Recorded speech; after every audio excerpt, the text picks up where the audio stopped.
En 2021, nous avons connu 2 confinements, la suite de la crise du Covid et également, en corrélation, une crise économique. Nous avons beaucoup parlé des salariés, des patrons, des petites et grandes entreprises, des patentés et toutes ces personnes victimes de cette crise. Mais nous avons peut-être laissé de côté le milieu associatif qui a été également victime de cet environnement instable. Aujourd'hui, avec 2 associations et une fédération, nous revenons sur cette année qui n'a pas été simple pour tout le monde et nous allons également nous projeter sur l'année à venir, 2022.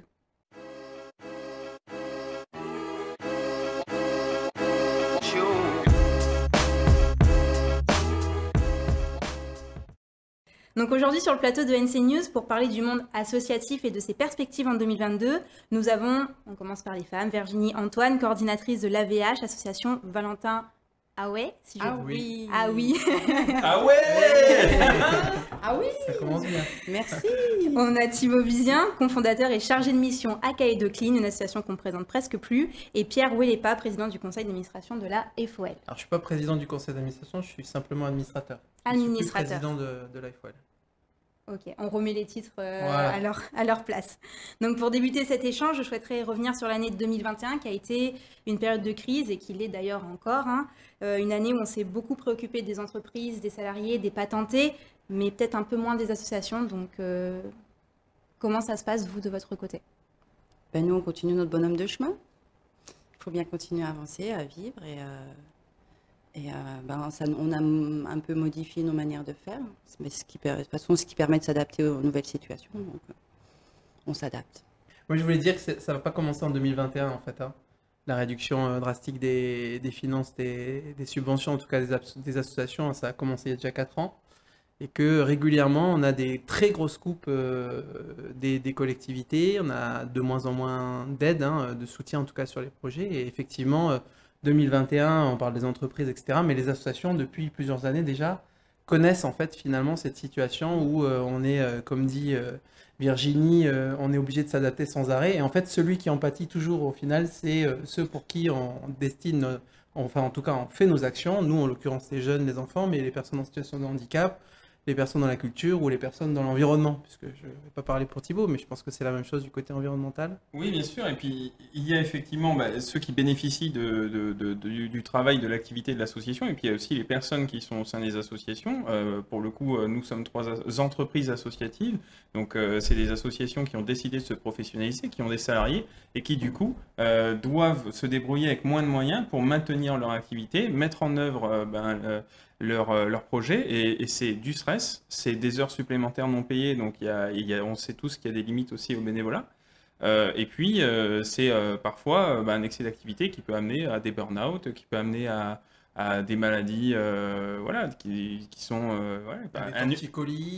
Des torticolis. cervicaux, Non, mais pour le coup, un ulcère, par exemple, tout simplement. Ouais, c'est l'impression d'être toujours dans la lutte, quoi.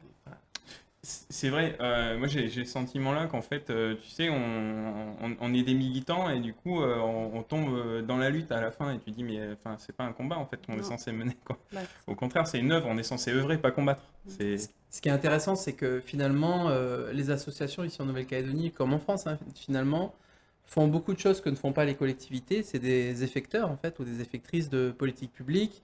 Et les collectivités ne viennent que contrôler finalement ou donner des agréments, des habilitations à une action en fait qui doit être menée par la force publique en l'occurrence et qui ne l'est pas. Donc ils payent en fait des prestataires entre guillemets, les associations, pour pouvoir le faire. Sauf que les associations aujourd'hui, elles ne sont pas reconnues comme en France, c'est-à-dire que les professionnels aujourd'hui ne bénéficient pas d'une convention collective attitrée aux associations. Les bénévoles, par exemple, Thibaut le disait tout à l'heure, il y a des administrateurs, il y a des bénévoles, il n'y a pas que des salariés. On ne reconnaît pas le statut des bénévoles à part celui des animateurs depuis très peu, ou ceux qui travaillent dans les associations sportives, mais c'est exclusivement pour les entraîneurs et les arbitres. Et pour le reste, tous ceux qui font, par exemple, du social, de la culture ou du socio-éducatif, il n'y a pas du tout de reconnaissance. Donc ces gens-là, ils viennent donner de leur temps, ce qui est très important au niveau finalement du bénévolat et de la vie associative. Tout ce bénévolat, il est quand même très conséquent. Et ce temps-là n'est pas reconnu. C'est du temps qui finalement ne permet pas, par exemple, d'avoir une validation d'acquis d'expérience pour faire une formation, des choses comme ça. Et aujourd'hui, le cadre réglementaire de la Nouvelle-Calédonie ne permet pas en fait une reconnaissance à la fois des organisations associatives et de leur action sur le terrain. par exemple, il n'y a pas de délégation de service public pour les associations ou de reconnaissance d'utilité publique. Et de l'autre côté, il n'y a pas une vraie reconnaissance au niveau des collectivités du travail qui est effectué par les associations et du sens que ça a. C'est pour ça que le mot militant est revenu, mais le sens que ça a pour l'utilité, pour tout ce qui est au niveau de Calédonie, hein, tout simplement, qui fait notre patrimoine immatériel, en fait, à nous les Calédoniens. C'est très important ce que dit Pierre, parce que moi, par exemple, j'ai eu l'occasion de valoriser un projet, un travail qui a été réalisé que par des bénévoles, et j'en ai parlé à une élue en disant, mais vous vous rendez compte ce qui se passe, le travail qu'ils ont fait, ça représente des millions. Et l'élu me regarde en me disant, oui, enfin, c'est des bénévoles, quoi. Et ouais, c'est des bénévoles, ouais, mais ça représente des millions. Et en fait, elle faisait pas le lien, et j'étais surpris, je me dis, mais attendez, enfin, faut comprendre quand même... c'est important, c'est vraiment une économie. Et c'est là où c'est important aussi de se rendre compte de ce que représente une association. L'association, comme elle se crée parce qu'il y a un manque dans la société et dans la communauté, qu'est-ce qu'elle fait? Elle se crée pour répondre à ce manque. Et donc, qu'est-ce qu'elle devient? Elle devient effectivement le bras armé aussi des institutions pour travailler sur la thématique qui n'est pas gérée en interne, qui du coup est en manque. Et donc du coup, on se travaille souvent en collaboration, justement. Avec, oui, bien sûr, bien sûr. C'est ça qui est c'est la d'autant force plus... du milieu associatif. On est dans une grande toile d'araignée et il faut faire du lien. oui. Les réseaux permettent justement, on en parlera plus tard, justement, comment nous, on a réussi à continuer jusqu'à aujourd'hui.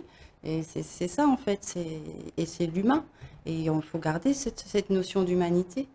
Et moi, je vois l'exemple, on a accueilli un jeune qui était un jeune Calédonien qui est parti au Canada faire ses études. Au Canada, ils ont 20 heures de bénévolat à faire obligatoirement dans une association. Donc c'est vraiment une éducation ou en tant que citoyen? En tant qu'étudiant. Donc c'est vraiment une éducation aussi et une motivation à amener les gens vers le bénévolat. Après, on sait très bien qu'on est dans ces sociétés de consommation, donc, mais aujourd'hui, il faut remettre de l'humain dans nos vies parce que on va droit dans le mur. En fait, ce qui est important dans ce que vient de dire Virginie, c'est finalement la question de quelle est la richesse qu'apportent les associations aujourd'hui au patrimoine des Calédoniens de la Nouvelle-Calédonie. Cette richesse, elle est un peu fiduciaire, évidemment, puisqu'il y a une économie autour des associations. Il y a effectivement de la richesse qui se dégage et qui est redistribuée directement sous forme alors soit d'économie sociale, soit d'économie solidaire informelle.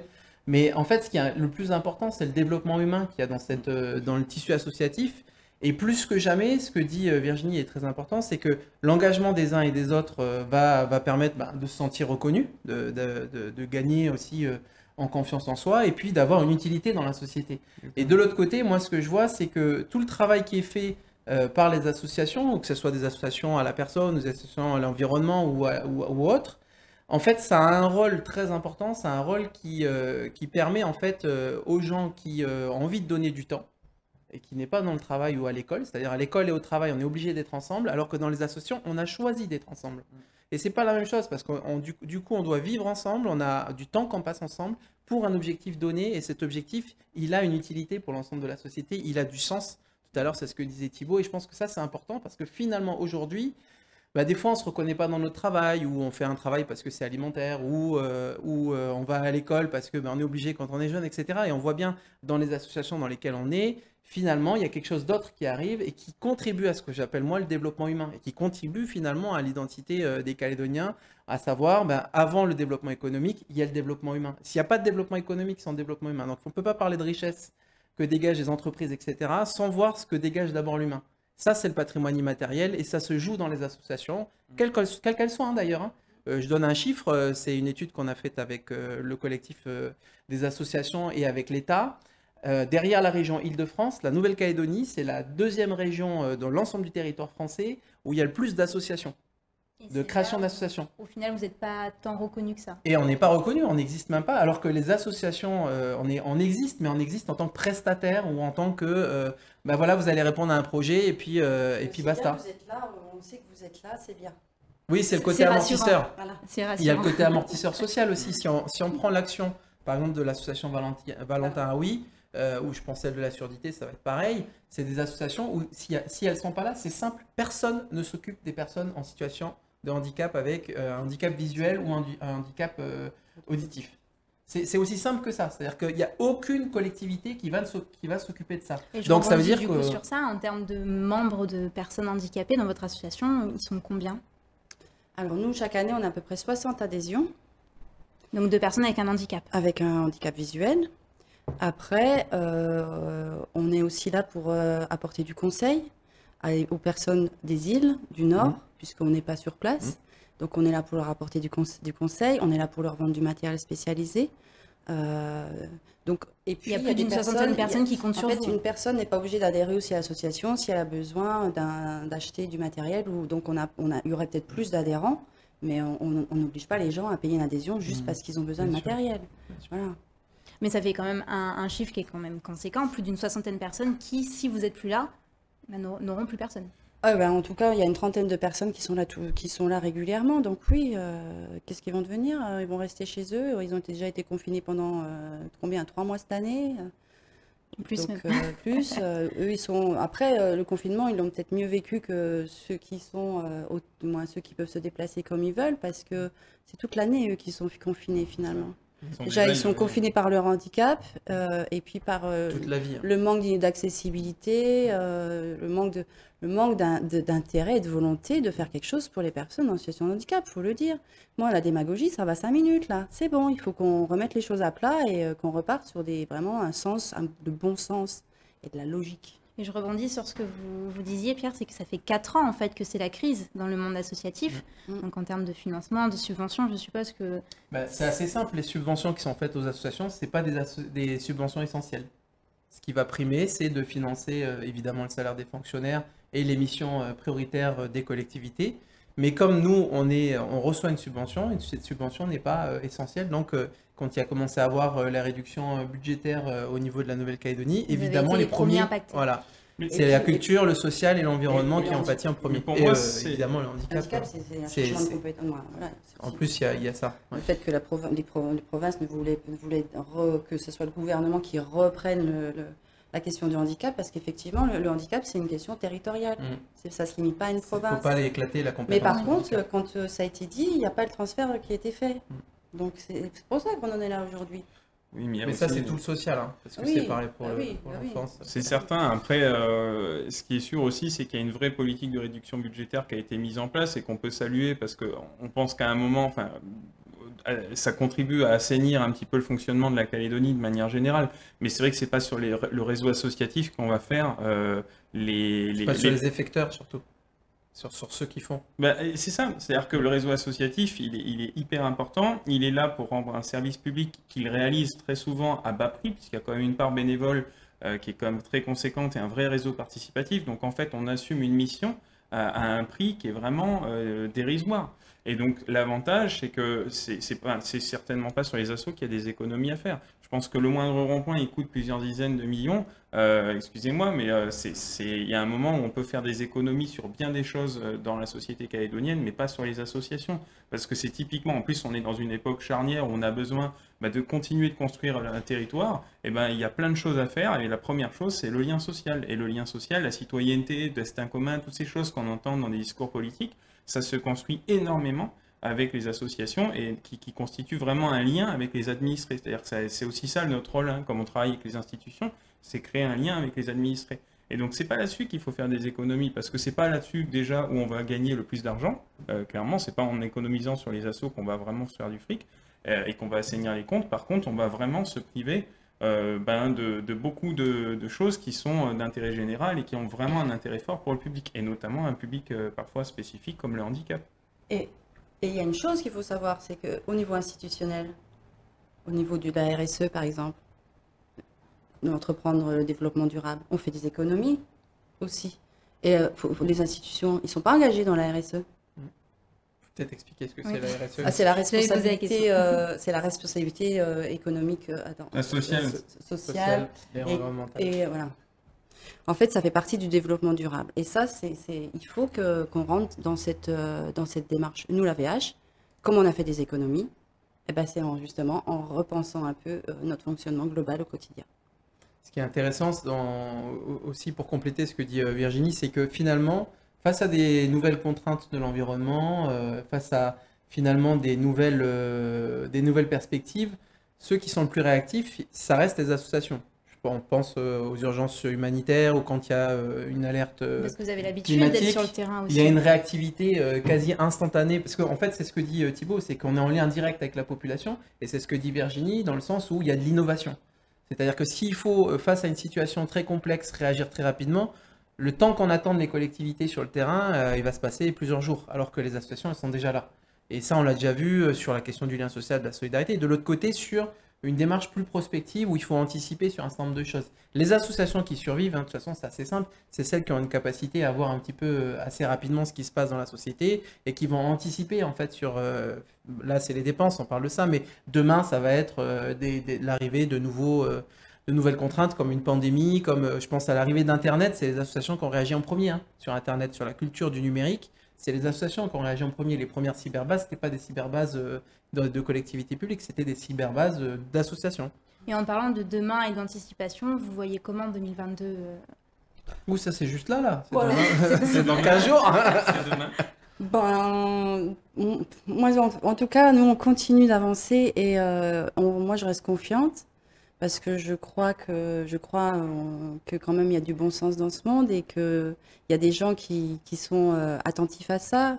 Les Calédoniens sont attentifs. Je rebondis sur Oui. Calédocline. Pour ceux qui ne sont pas au courant, du coup, vous avez une minerve parce que vous avez été victime d'un accident et votre véhicule principal, qui est votre outil de travail, a été endommagé.